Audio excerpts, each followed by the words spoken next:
I've been thinking a lot lately about this whole journey, about how entrepreneurship has become something of a status and has been put on a pedestal. I've also been thinking about how scary it is when something becomes cool or interesting and what that creates. And I've been pondering that quite a bit, which is the differences between being an entrepreneur and being a successful entrepreneur.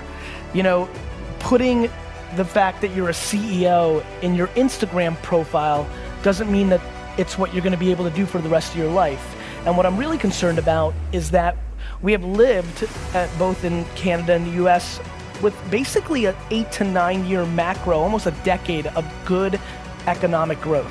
We just have. You know, obviously there was a crash in the US in 2008 or 9, but if you look at the data, we're probably on the tail end of economic growth. You know, obviously nobody knows, otherwise they would make trillions of dollars. But one of the things that I did want to talk to you guys about today is practicality.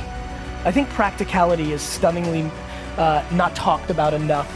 So for example, if you're running a business right now and it's predicated on raising money, or you've raised money and you lose money each month, it's probably a really good idea to change course pretty quickly. Because the biggest issue for me right now is that we have a lot of people who want to build brands, who want to become influencers, who want to start companies, but they're not putting in the pieces that actually allow them to weather the storm.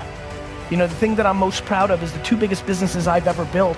I basically started them during very difficult times. When I first got involved in my dad's liquor store business, it was the late 90s, and just about a year and a half into my journey, I guess 2 years into my journey, the stock market crashed and all the internet companies folded, and all the people that were making money that I was targeting to sell wine stopped having money to buy wine. And then right behind that, because most of my business was New York and New Jersey based, even though we were building an internet company, it was only about a year later that 9/11 happened, and not only, you know, changed, I mean, for anybody that lived in the New York, New Jersey area, it was much more compounded for us because we lost loved ones, and I remember I lost 100 employees from one organization in one day. I had to go in hand by hand and take their emails out because everybody passed away from Cantor Fitzgerald that worked in that office. So I persevered through that because I was practical, because I didn't have a lot of overhead, and because I wasn't romantic, I wasn't dreaming. I knew that I had to buy and sell wine and liquor and beer, and I had to make sure that my expenses weren't greater than the money I was bringing in. VaynerMedia started in the ashes of the economic meltdown of the US. When I started VaynerMedia, people didn't want to pay $5,000, let alone the $50,000 or $100,000 they pay us a month now for our services. And when I started VaynerMedia, you know, it's funny, I watch everybody watch my journey now, and you know, there's that cliche thing of like overnight success, right? I'm gonna have this TV show come out this June, and it's gonna change my profile, right? I'm gonna sit on a stage with Will.i.am and Gwyneth Paltrow and Jessica Alba for this Apple show that I'm about to do, and everybody's gonna say, where'd he come from? That happened overnight, you know? And it's even really happened in social. I'm sure for a lot of you, you've only really even have known about me for the last 6 months or so, even though I've been putting out content online for 10 years every single day. And so the thing that I've been really thinking about is practicality. Like VaynerMedia, even though I had already built a nice sized business, it wasn't like I was extracting a lot of money out of Wine Library. And so when AJ and I started VaynerMedia 7 years ago, we started it out of a company called Buddy Media's conference room. For the first 2 years that I ran VaynerMedia, we had no rent. We first worked out of a conference room. We then worked out of a co-working space before the whole WeWork and co-working space revolution, and I bartered my time to help that company in exchange for a very small space. We didn't buy furniture, we scrapped. And I'd already made it, I was already rich, and we scrapped.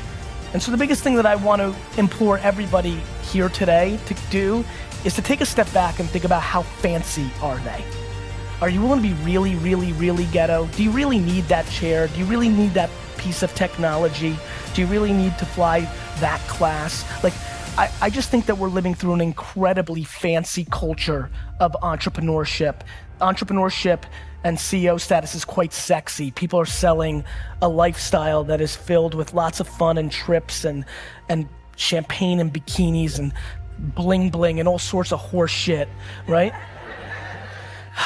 And I just think that era of this era is gonna come to an end somewhere within the next 5 years. And very honestly, I just don't want a lot of people in this room that dream to build their own businesses to have to go work at a bank or go work at a retail store. And so I would highly recommend something that I think is stunningly not talked about enough, which is if you're building a business, you have to be making money.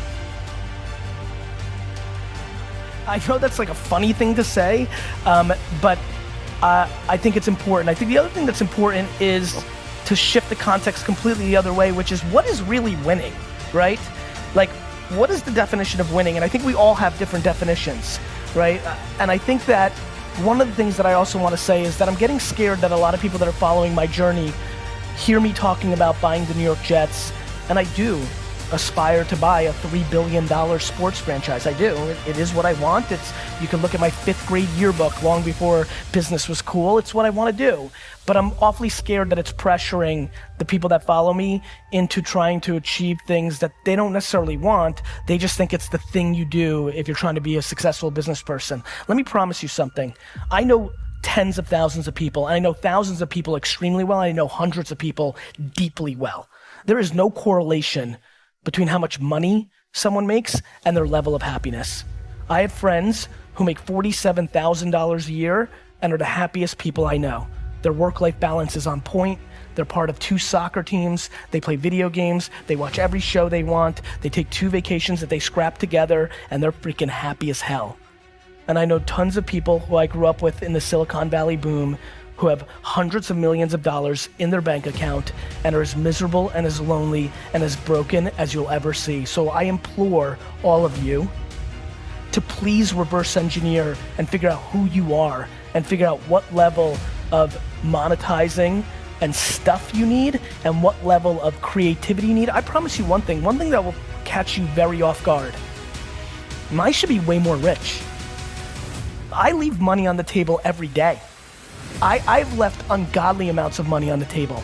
I spend tons of times sending DMs and engaging with people, meeting people randomly and not cashing in. I actually believe the statement I'm about to make.